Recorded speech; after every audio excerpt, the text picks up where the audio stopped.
오늘 우리가 읽은 본문은 솔로몬의 재산 또 지혜에 대해서 이야기하죠. 솔로몬이 다스릴 때 얼마나 화려하고 또 부유하며 막강했었는지를 볼 수 있습니다. 이러한 모든 것은 결국은 솔로몬이 왕이 되고 난 이후에 일천번제를 하나님 앞에 드리죠. 그리고 지혜를 구합니다. 그 지혜를 구한 것에 어쩌면 대가로 하나님이 주신 것이다 라고 할 수 있죠. 역대하 1장 12절 말씀에 보면 내가 네게 지혜와 지식을 주고 부와 재물과 영광도 주리니 네 전의 왕들도 이런 일이 없었거니와 후에도 이런 일이 없으리라. 이 말씀을 하나님은 솔로몬을 통해서 이루신 거예요. 약속하신 말씀을 그렇게 성취해 주신 것이죠. 솔로몬의 세입금의 무게가 금 666달란트였다라고 13절에 이야기합니다. 여기에서 세입금은 이스라엘 백성들에게서 정기적으로 거두는 세금의 문제가 아니에요.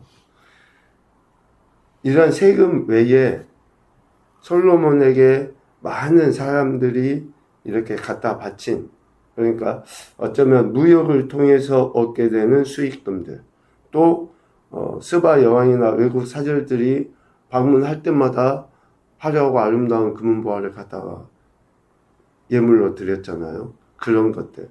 또 솔로몬이 정복한 나라들의 그 왕들이 갖다 바치는 그런 조공 이런 것들, 그런 것을 세입금이라고 이야기를 하거든요. 그러니까 666달란트다 라고 하는 것은 아마 딱 그러한 숫자를 의미하기보다는 상징적일 수 있어요. 상징적으로 솔로몬이 가진 부가 이러하다라는 것을 나타내 보이죠. 그러니까 우리는 상상도 할 수 없는 부를 솔로몬은 가진 거죠. 그래서 이러한 금으로 보좌도 만들고 방패, 선방패 이런 것을 다 금으로 만든 거죠. 얼마나 화려하고 세상에 그 어떤 왕도 따라올 수 없는 그러한 영광을 하나님께서는 솔로몬에게 주셨습니다. 22절에 보면 솔로몬에 대한 어쩌면 평가라고 할 수 있죠. 솔로몬 왕의 재산과 지혜가 천하의 모든 왕들보다 큰지라. 매우 뛰어나다 라는 거예요. 크다라고 하는 것은.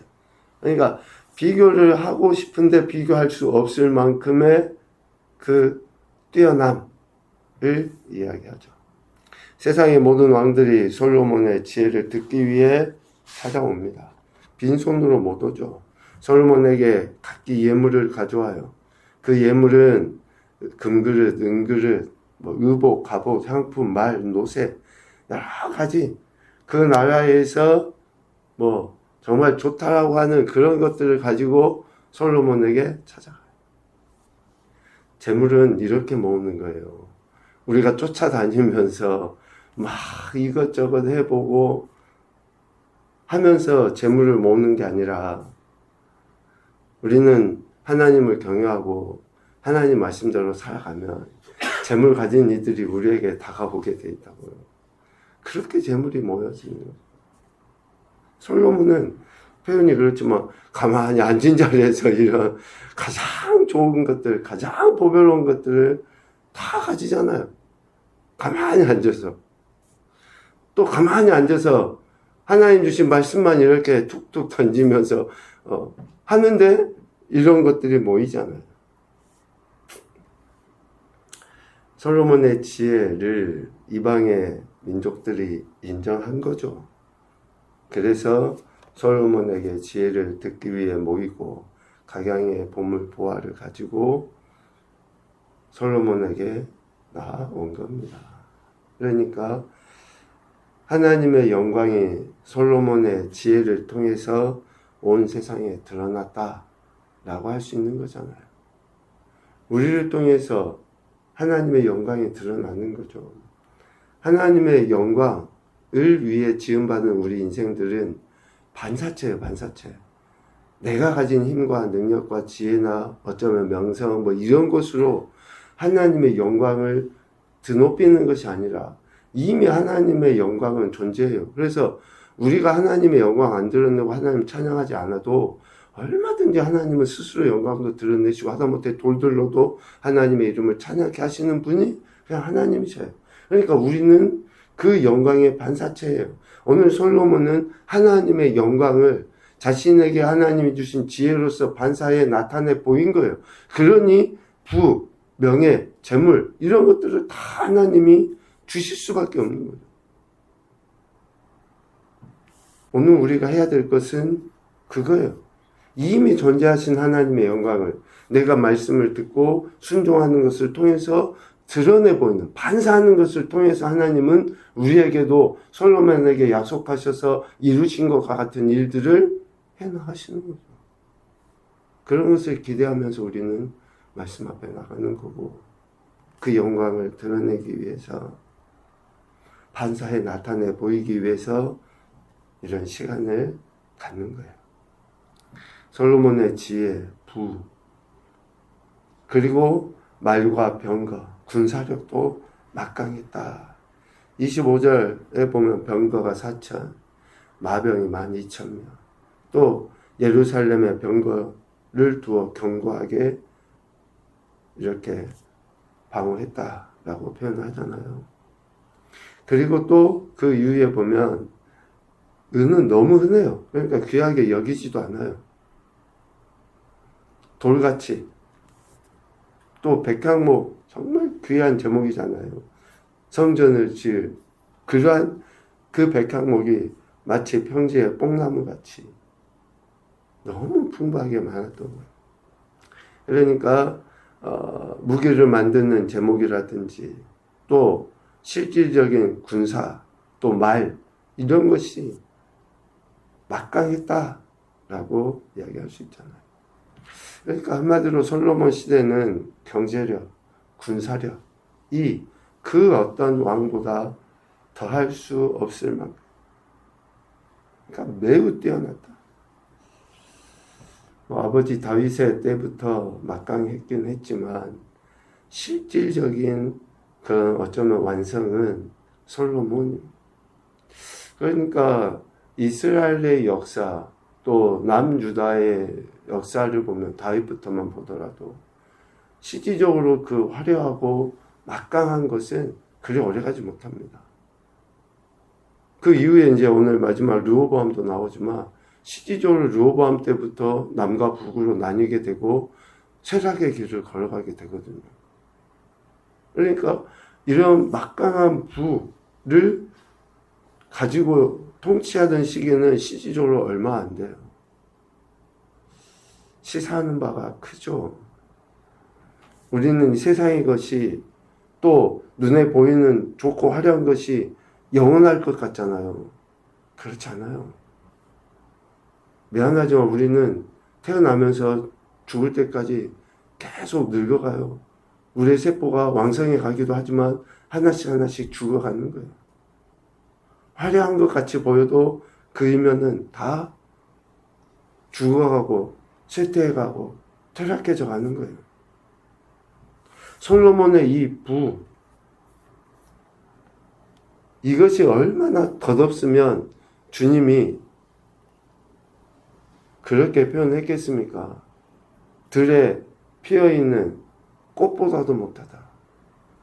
우리 인생이 가진 그것이 얼마나 어쩌면 일시적이고 크게 의미를 두지 말아야 할 것이었으면 주님이 그렇게 표현하셨겠냐라는 것이죠. 여간 솔로몬은 이런 엄청난 부 또 군사력을 가지고 있었습니다. 요지는 그거죠. 하나님을 경외하고 겸손히 하나님의 뜻에 순종할 때 하나님 주신 축복에 결과다. 우리 인생이 누리는 그 어떤 것도 하나님께서 허락하신 것이다 라고 하는 그 겸손을 보여야 한다라는 것이죠. 이렇게 부귀영화를 누린 솔로몬의 시대도 지나가게 됩니다. 29절부터 31절까지, 특별히 31절 말씀 보면 솔로몬이 그의 조상들과 함께 잠에 죽었다는 거죠. 그의 아버지 다윗성의 장사되었다. 약 40년 동안 통치했던 솔로몬의 이 화려했던 시대도 지나가는 거예요. 단 몇 줄의 행적만을 남긴 채 선지자 나단, 실로 사람 아이야의 예언, 이도의 묵시체에 그냥 잠깐 한두 줄 남겨놓고 없어지게 돼 있어요. 아무리 화려하고 천년 만년 뭔가 얻을 것 같고 누릴 것 같았던 그러한 인생이라 할지라도 천하의 모든 왕들, 많은 왕들보다 뛰어난 그런 재산과 지혜를 가진 솔로몬도 죽음의 관문을 통과할 수밖에 없는 인생이다. 인생 무상을 이야기하는 것이 아닙니다. 우리 인생은 유한한 존재라는 거예요. 유한한 존재. 그래서 유한한 존재이기 때문에 영원하신 하나님을 바라야 되고, 이 땅에서 아무리 부귀영화를 누린다고 한들 영원한 천국에서 진짜 가난한 인생이 되면 안 되잖아요. 그러니까 죽음 이후에 가난한 인생이 되면 안 되잖아요. 그러니까 살았을 때, 목숨이 있을 때 영원한 것에 대해 소망을 두고 살아야 한다. 죽는 것은 정해져 있지만 그 위에 심판이 반드시 있다라고 하는 그 히브리서 기자의 말씀을 생각하며 살아야 되겠다. 어느 왕 누구보다도 더 명확하게 솔로몬이 우리에게 이것을 가르쳐 주는 것 같아요. 그래서 솔로몬이 썼던 전도서의 말씀도 우리가 생각하잖아요. 다 헛되다고 이야기한 거 아닙니까? 그러니까 지금 이 자리에서, 지금 이 순간, 오늘 하루 얼마나 우리가 하나님의 말씀에 대한 바른 태도를 취하고 살아야 하는지를 명확하게 가르쳐 준다라고 할 수 있겠습니다. 첫 번째 교훈으로 생각해 보면, 겸손하게 하나님을 경외하는 자에게 재물과 영광과 생명을 허락하신다. 겸손과 여호와의 경외함의 보상이라고 했잖아요. 그러니까 이 원리를 정말 우리 많은 사람들이 좀 깨달아 알았으면 좋겠어요.